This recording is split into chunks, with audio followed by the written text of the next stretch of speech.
Bismillahirrahmanirrahim.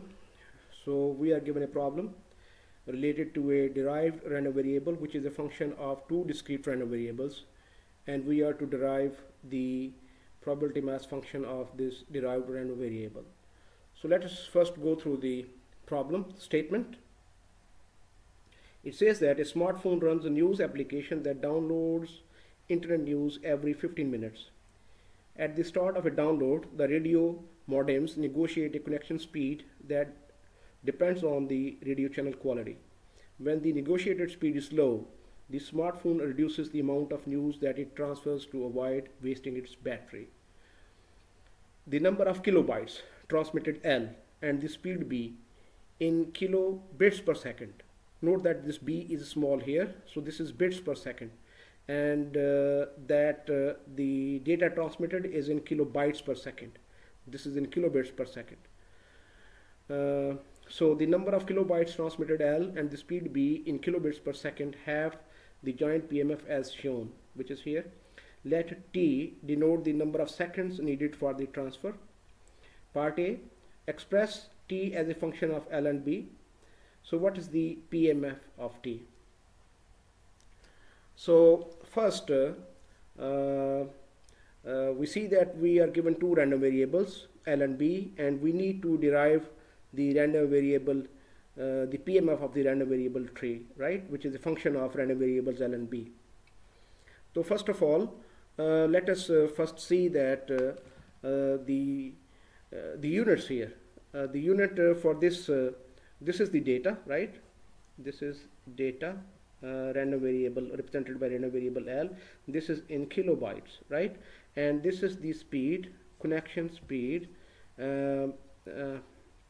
which is represented by random variable B, and this is in kilobits per second, right? To derive the relationship, the units for both these random variables must be consistent. So we must either multiply this data length with 8, or we must divide this speed with B so that it is also in kilobytes per second. Multiplication of this data with 8 will result in larger values, which is sometimes difficult to handle. However, if we divide this by 8, so it will result in smaller values, which will be easier to handle. So let's divide this by 8. So 8 into 6 is 48, and this 32 is 4. So this is a 64 kilobytes per second. This is so you see this 1024 is twice that of 512, and this 2048 is twice that of 1024. So that means if this is 64, this must be 128, and it's twice of that, it must be 256. And this is now in kilobytes per second. This is capital B, right? This is small b here. So units are consistent now. Before we derive the relationship between random variable L and B and T, let's look at the PMF, this joint PMF. These are the probability values, right, for the joint PMF. So for example, this probability value here, it says that that the probability that 256 kilobytes of data are downloaded when the collection speed is 512 kilobits per second is 0.20, right? And on the other hand, the probability that 1536 kilobytes of data are downloaded when the connection speed is 512 kilobytes per second, the probability is 0 at that time then, which means that it is an impossible event. It doesn't happen. So never they download 1536 kilobytes of data when the connection speed is quite low. There is another way to look at it. For example, the probability value here is 0.20, here is 0.20, here 0.20. So all these events they have the same chance of 20% happening, right? Probability of this event and this event is quite low. For example, probability that 256 kilobytes of data will be downloaded when the connection speed is as high as 2048 kilobits per second, right? So from the given PMF we can infer different types of results. So now back to the relationship between the random variables LB and T. So we know that the data speed B is given by the data divided by the time, data in kilobytes and divided by the time in seconds. So from this same relationship, we can see that T is equal to L over B. T goes here, B comes here. So T is equal to L over B. So this is our part A of the solution. This is quite simple, right? Now, what about the joint PMF, about the PMF, sorry, not the joint PMF, the PMF of the derived random variable T, right? So we can actually derive the PMF of T from this joint PMF given here. What we do is we add the, we calculate the values of, for example, all the values of T for all the corresponding probability values, then sum all those probabilities values together for which the value of the T is the same, right? First we need to calculate the value of T using this relationship. We need to calculate the value of T for all these probability values. So this can be expressed using a simple relationship. For example, what I have described, probability of PT of T is equal to the sum of LB all values of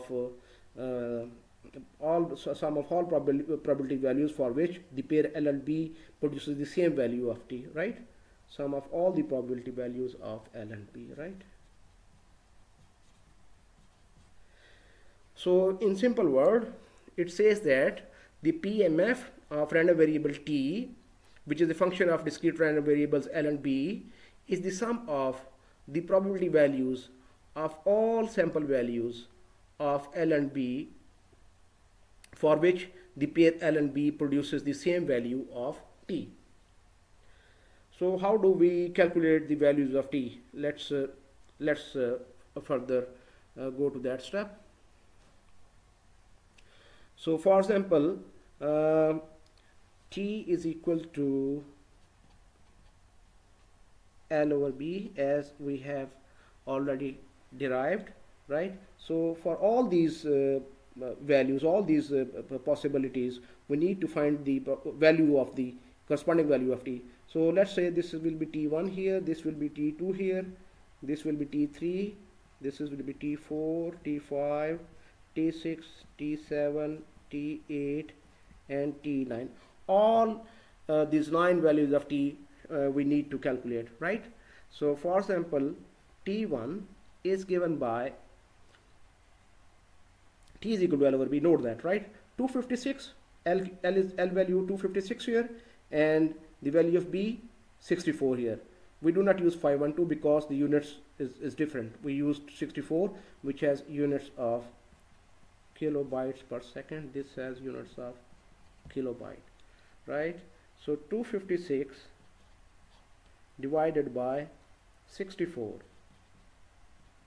All right, so 256 divided by 64, we can use a calculator here. 256 divided by 64, the results gives us 4, right? This is 4 seconds corresponding to the probability, and the corresponding probability value is 0.20.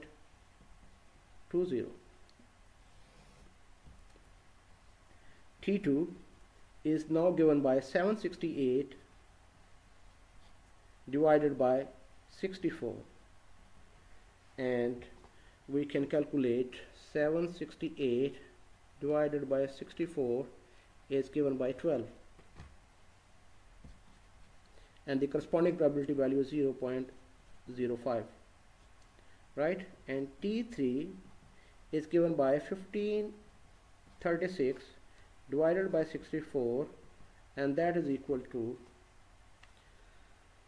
1536 divided by 64 is given by 24 seconds, right? And this corresponds to the probability value of 0, impossible event. So likewise we calculate T4 here. So this is 256 divided by 128, 256 128, must be 2 seconds. You see, 128 is twice of 64. So if we first divided these values by 64, now we are dividing it by 128, which is twice that of 64. So the time values for this column will be half of the values here, right? So this was 4 seconds, this is 2 seconds, and T5 is equal to 768 now divided by 128. So this was 12 seconds here, this will be 6 seconds here, and corresponding to the value 0.10 here, 0.10 here.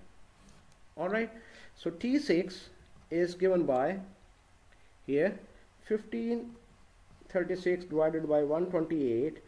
This was 24 seconds here, this must be 12 seconds here then, and this is 0.10. Likewise, T7 is 256 divided by 256. So now the values here will be half of the values here. Time values here will be half of the time values here. So this was 2 seconds, this is 1 second now, and the probability is associated probability 0.05, right? And T8 is equal to 768 divided by 256. This was 6 seconds, this is 3 seconds here, and T9 is 1536 divided by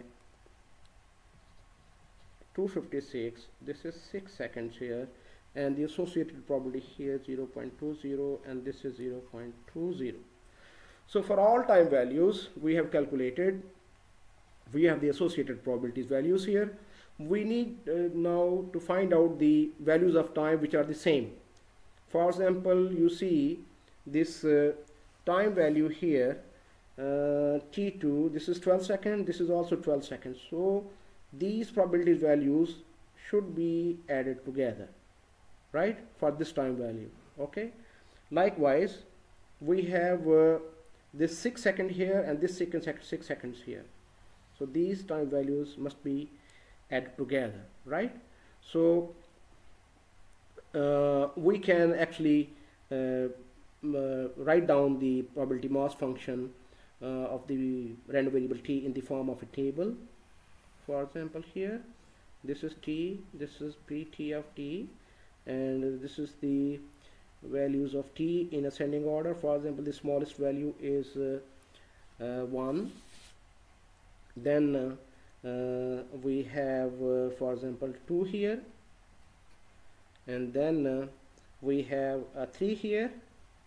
Alright, then we also have a 4 here, then we have a 6 2 times, right, and then we have 12 here. We have a 24 also, but note that the probability associated with this event is 0, right? So it doesn't have a probability, so we do not need to write it down here. So probability associated with this 1 second is event is 0.05. The probability associated with 2 second event is 0.10. Associated with 3 second is 0.20. Associated with the 4 second event is 0.20. Again, with the 6 seconds we have 2 probabilities, right?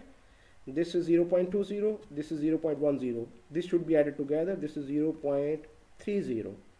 Okay, and then we have probability associated with 12 seconds. This is 0.10, this is 0.05. This must be added together. So this is 0.15. Alright, so these are all the probabilities values. This also gives us a lot of information, but let's write it another way first, then we can discuss. Some people prefer to write it in this form, for example. So this is 0.05 for t is equal to 1. Alright, this is 0.10 for t is equal to 2. This is 0.20, right, for t is equal to 3 and 4, and this is 0.15 0.30 for t is equal to 6. This is 0.15 for t is equal to 12, and this is 0 otherwise. Alright, so you see the probability that the correction lasts for only 1 second is quite low, which is 0.05. The most likely chance is that it will be connected around for 6 seconds. The probability of this event is higher than the rest of the events, which is 30% chance, right?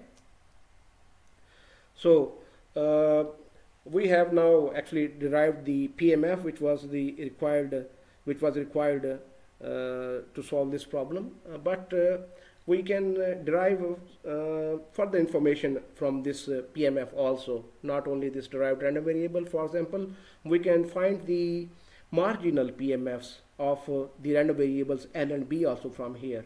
For example, if we add this row here, right? So the probability of downloading 256 kilobytes of data is 0.2, 0.3, 0.35 here, and this is 0.35 again, and this is 0.30. You add them all together, this is also 1.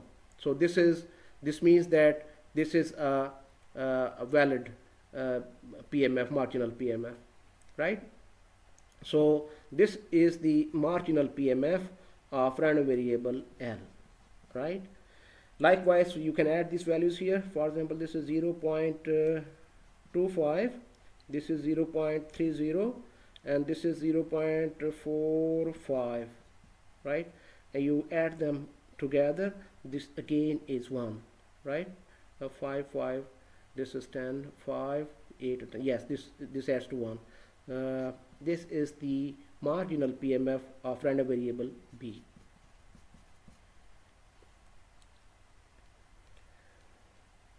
So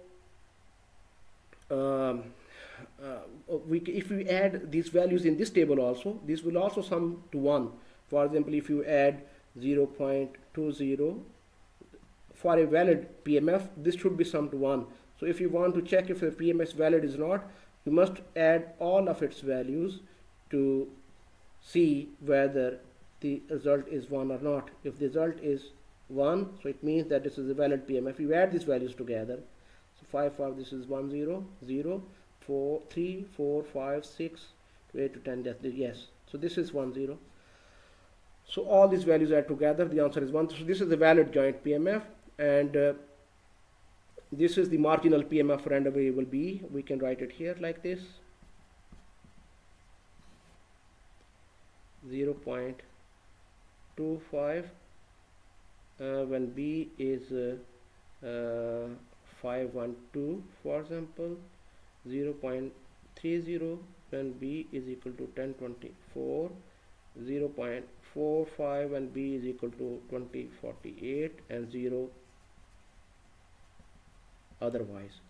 Likewise, you can write down the PMF, the marginal PMF of L here also like this. 0.35 when L is equal to 256, 0.35 when L is equal to 768, and 0.30 when L is equal to 1536, and 0 otherwise, right? So these are the marginal PMFs which we can derive from this giant PMF here, and we can also calculate statistics from these PMFs. For example, we can calculate the expected value or the mean value of random variable T from this PMF, and for the random variable B from this PMF, and from the random variable L from this PMF. So for example, if we want to calculate the expected value of T here, so we can calculate it from the given data. To calculate the expected value of T, we need to multiply the value of the random variable with its probability value, and then sum all these values together like this. For example, 1 multiplied by 0.05 plus 2 multiplied by 0.30 0.10 plus 3 multiplied by 0.20 plus 4 multiplied by 0.20 plus 6 multiplied by 0.30 plus 12 multiplied by 0.15, right? So this can be calculated using the calculator. 0.05 plus 0.2 plus 0.6 plus 0.8 plus 1.8 plus 12 into 0.15, sorry, 12 into I made some mistakes, so let's do it again. 0.05 plus 0.2 plus 0.6 plus 0.2 into 4, that should be 0.8 plus 1.8 plus 12 into 0.15, yes. So this is 5.25. This is the expected value of this random variable t, right? Likewise, we can then calculate the variance. For the variance, you know that the formula for the variance is given by variance of t. This is also denoted by sigma t square, is given by expected value of this t minus mu t. This is the expected value actually, right? And square second central moment, or moment around the second moment around the mean, right? The expected value. Okay, this is the variance. So this is also given by the variance is also given by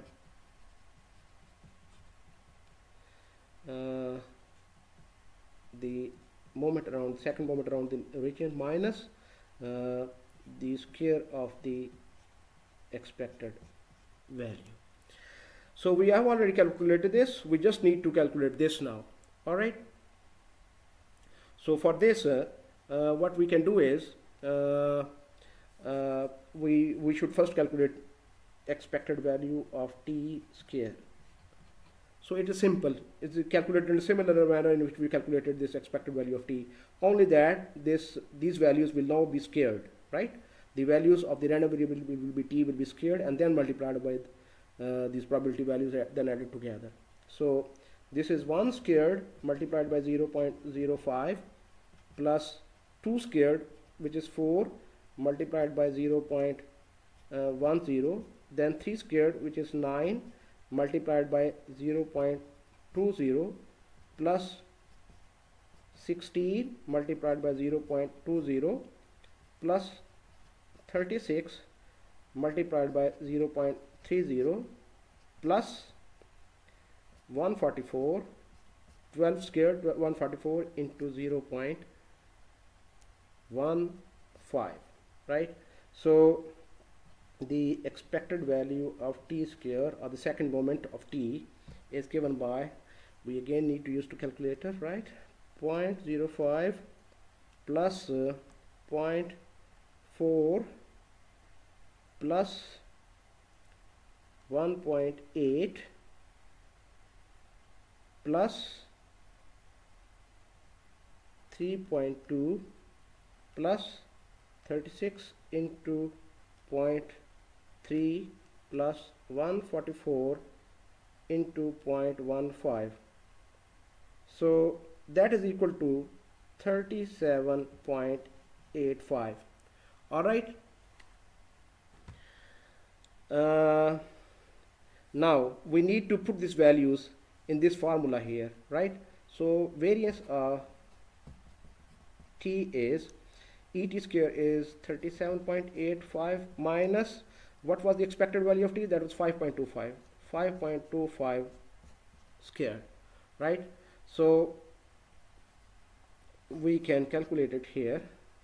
So variance of t is